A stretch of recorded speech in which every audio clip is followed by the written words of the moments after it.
Diteruskan dengan laporan dari Sarawak. Perkembangan lanjut kita bersama dengan Siti Aida Alik. Silakan.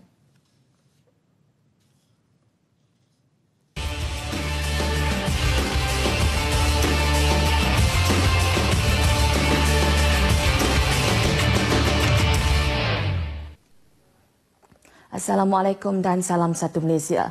Satu pusat pengumpulan, pemprosesan dan pembungkusan CPPC bakal dibangunkan di kawasan Long Lama Miri tahun ini dalam usaha merancangkan lagi pemasaran buah-buahan tempatan dari kawasan itu.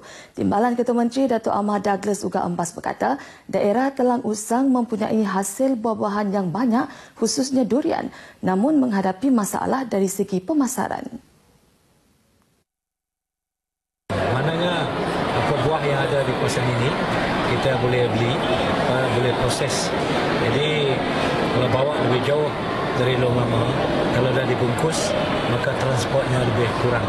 Dan kita juga akan tentukannya packaging memenuhi kehendak antarabangsa supaya ia dapat dijual ke luar negara. Kerana kita ada satu syarikat Top Food sekarang yang telah bekerjasama dengan Kerajaan Negeri Sarawak. Datuk Ahmad Douglas ditemui pemerintah selepas merasmikan Pesta Pengumuman Asan Telang Usan 2018 di Pekan Long Lama Miri. Dalam majlis itu, Datuk Ahmad Douglas yang juga Menteri Pemodenan Pertanian, Tanah Adat dan Pembangunan Wilayah turut mengumumkan peruntukan RM30,000 kepada jawatan kuasa penganjur pesta berkenaan selain menyampaikan hadiah kepada pemenang pertandingan pondok berhias, masakan asan dan durian terhebat. Sementara itu, peserta dan pengunjung yang ditemui berpendapat pesta yang diadakan buat julung kali itu perlu diteruskan. Inti dalamnya adalah durian. Biasa kita nanggah kari tapi dalam bentuk durian. Hanya adalah sesuatu yang istimewa lah dan sedap. Dijual pun 50 sen sikit mahal. Kami punya produk ini kerap tangan dibuat daripada hasil rotan. 100% daripada rotan lah. Macam kita ini orang Ulu kan, kita mau ni macam pondok-pondok ni kan. Ini asal supaya anak cucu kita dapat lihat macam ini. Today great. Since I'm here, I feel really good. The durian, very good. This one is especially good. Yes. Bulgaria. Istimewanya, buah durian dipilih sebagai bahan utama dalam masakan serta makanan dalam Pesta Pengumuman Asan atau Pesta Makanan Asal untuk memperkenalkan makanan dan buah-buahan tempatan di daerah Telang Usan. Seramai 31 orang daripada 7 buah keluarga di daerah Beluru Miri dipindahkan ke Pusat Pemindahan Sementara PPS petang semalam atas faktor keselamatan selepas kawasan rumah mereka dinaiki air. Menurut Ketua Jabatan Bomba dan Penyelamat Zon Miri, Penguasa Kanan Bomba 1, Loh Poh Kiong, kesemua penduduk terjejas dipindahkan di PPS Dewan Masyarakat Beluru pada pukul 5.45 petang.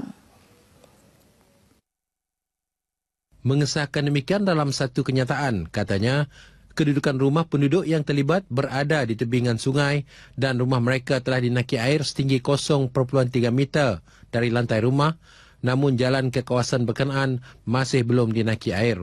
Jelas lo penduduk juga bimbang akan keselamatan mereka berikutan sungai berkenaan mempunyai banyak binatang buas seperti buaya. Katanya operasi memindahkan penduduk terjejas dilakukan oleh anggota daripada Angkatan Pertahanan Awam Malaysia APM. Turut hadir di lokasi Ketua Balai Bomba dan Penyelamat Marudi, Penolong Penguasa Bomba Maureen Sim Ahlian dan pihak pejabat daerah Beluru. Masyarakat diseru supaya mempertingkatkan ilmu pengetahuan serta kemahiran dalam semua bidang terutama pengurusan kewangan. Menurut Timbalan Menteri Perdagangan Dalam Negeri, Koperasi dan Kepenggunaan Datuk Henry Sumagung, bijak merancang dan menguruskan kewangan adalah penting dalam membentuk keluarga sejahtera dan stabil. Datuk Henry Sumagung yang juga ahli Parlimen Lawas berkata demikian semasa berucap pada Majlis Perasmian Mini Karnival Kewangan Lawas di Lawas. Mini Karnival Kewangan Lawas anjuran julung kali oleh Bank Negara Malaysia Sarawak dengan kerjasama beberapa institusi kewangan lain bertujuan untuk memaklum dan mendidik masyarakat mengenai pengurusan kewangan termasuk perkhidmatan sedia ada yang ditawarkan bagi membantu individu dan perniagaan menguruskan kewangan mereka dengan lebih berkesan. Ia merangkumi perkhidmatan kaunseling kewangan dan penyelesaian pertikaian serta produk dan perkhidmatan untuk simpanan, pembiayaan, pelaburan dan insuran. Turut diadakan pada karnival itu ialah taklimat dari institusi-institusi kewangan dan agensi, pertandingan mewarna untuk kanak-kanak dan cabutan bertuah. Pelbagai usaha serta program dilakukan kerajaan dalam usaha meringankan beban rakyat dalam menangani kos sara hidup yang semakin meningkat. Semalam, Kementerian Perdagangan Dalam Negeri, Koperasi dan Kepenggunaan KPDNKK mengadakan program jualan sentuhan rakyat PJSR 2018 di Tamu Besar Lawas. Program dengan kerjasama Lembaga Kemajuan Ikan Malaysia LKIM dan Lembaga Pemasaran Pertanian Persekutuan FAMA itu memasarkan barangan hasil pertanian dan hasil laut dan barangan keperluan asas dengan harga yang amat berpatutan. Kita berharap akan mengadakan jualan sentuhan rakyat ini setiap bulan. Pada bulan 2 nanti kita akan membawa lebih banyak lagi barang keperluan. Ahli Penerimaan Lawas Datuk Henry Sum Agung yang juga Timbalan Menteri Perdagangan Dalam Negeri, Koperasi dan Kepenggunaan berkata demikian ketika ditemui pemberita di program PJSR di Lawas. Harga barangan perluan hari ini adalah murah daripada harga biasa. Contohnya macam daging ayam ini, biasa kita beli 12 kilo, tapi hari ini kita jual dengan harga, kita beli dengan harga RM9 kilo. Begitu dengan ikan, sayur-sayuran, semua harga di bawah pasaran lah. Harap-harap jualan seperti ini akan diteruskanlah. Dan saya kira perlu ditambah, macam barangan tu perlu ditambah lah. Antara objektif program jualan sentuhan rakyat ialah sebagai touch point kepada rakyat setempat selain memberi peluang kepada peniaga-peniaga kecil untuk turut serta. Usahawan Bumiputera disaran untuk mencari peluang perniagaan baru daripada menunggu bantuan kerajaan. Menteri Muda Pembangunan Keusahawan dan Perusahaan Kecil Sederhana SME serta e-dagang Datuk Muhammad Naruddin Majais berkata, usahawan berkenaan boleh mengadaptasi kaedah moden bagi menceburi bidang pertanian dan ternakan.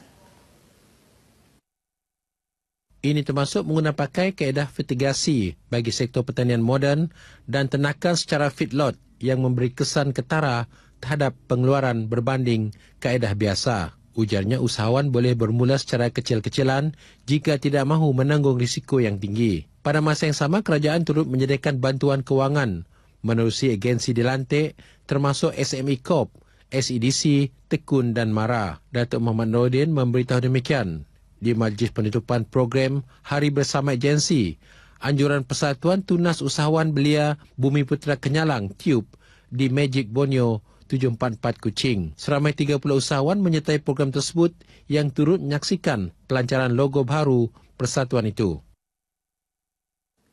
Jabatan Tenaga Kerja JTK Sarawak menyasarkan untuk menempatkan seramai 13,000 pencari kerja dalam sektor pekerjaan tahun ini. Ia susulan kejayaan yang direkodkan tahun lepas dengan 13,374 penempatan dan daripada jumlah itu, 4,855 adalah penempatan melalui program Karnival Pekerjaan. Pengarah JTK Sarawak, Jack Mereduko, mendedahkan kadar pengangguran di Sarawak ketika ini berada pada tahap 3.3%.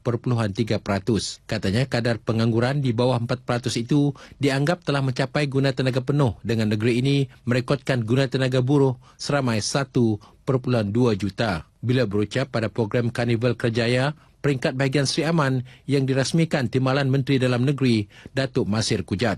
Datuk Masir dalam ucapannya menekankan pentingnya pelajar maupun lepasan sekolah memberi tumpuan kepada pendidikan dan latihan teknikal serta vocational TVET yang selari hasrat kerajaan membangunkan tenaga kerja yang berkemahiran tinggi. Menurut beliau, tenaga kerja mahir diyakini mampu menyumbang kepada peningkatan produktiviti, inovasi dan pertumbuhan ekonomi negara. Pada karnival kali ini, seramai 18 majikan turut menyediakan sesi temuduga secara langsung kepada calon untuk mengisi lebih 500 kekosongan jawatan. Pusat Kraft Taman Miri di Bandaraya Miri telah dibuka semula kepada pengunjung setelah dinaik taraf dan berwajah baru. Menteri Muda Pelancongan, Kesenian dan Kebudayaan, Datuk Lee Kim Chin berkata, dengan kos naik taraf RM1.9 juta, pusat tersebut kini mempunyai 13 kedai yang menjual produk kraft dan cenderamati termasuk kafe dan gerai jualan kek. Katanya pusat kraft tangan itu juga berperanan mempromosi dan mengembangkan lagi sektor pelancongan di Miri selari dengan Tahun Melawat Miri 2018.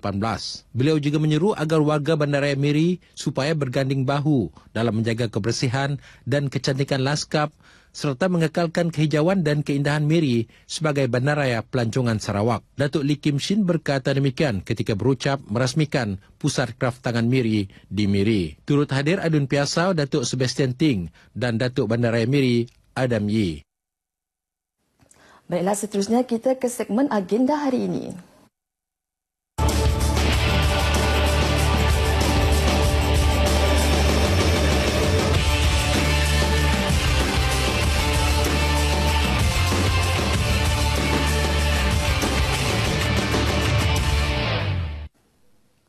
Antara liputan dalam agenda hari ini, pada pukul 6.30 pagi, Timbalan Ketua Menteri merangkap Menteri Pemodenan Pertanian, Tanah Adat dan Pembangunan Wilayah, Datuk Ahmad Douglas Uga Embas menghadiri 100 Years Palm Oil Industry in Malaysia Anniversary Run di Majlis Bandaraya Kuching Selatan, Kuching. Manakala pada pukul 10 pagi, Ketua Menteri Datuk Patinggi Abang Johari Tun Openg menghadiri Majlis Penanaman Pokok di Lot 1822 Muara Tebas, Kuching. Dan akhir sekali, pada pukul 7.30 malam, Menteri Muda, Wanita, Keluarga dan Pembangunan Awal Kanak-Kanak, Rozi Yunus, menghadiri Majlis Convocation VTO, VTE dan VTM Jabatan Wanita dan Keluarga Sarawak di Hotel Hilton, Kuching. Demikian antara liputan acara dalam agenda hari ini. Untuk berita seterusnya, kembali ke Angkasa Puri bersama Aisyah.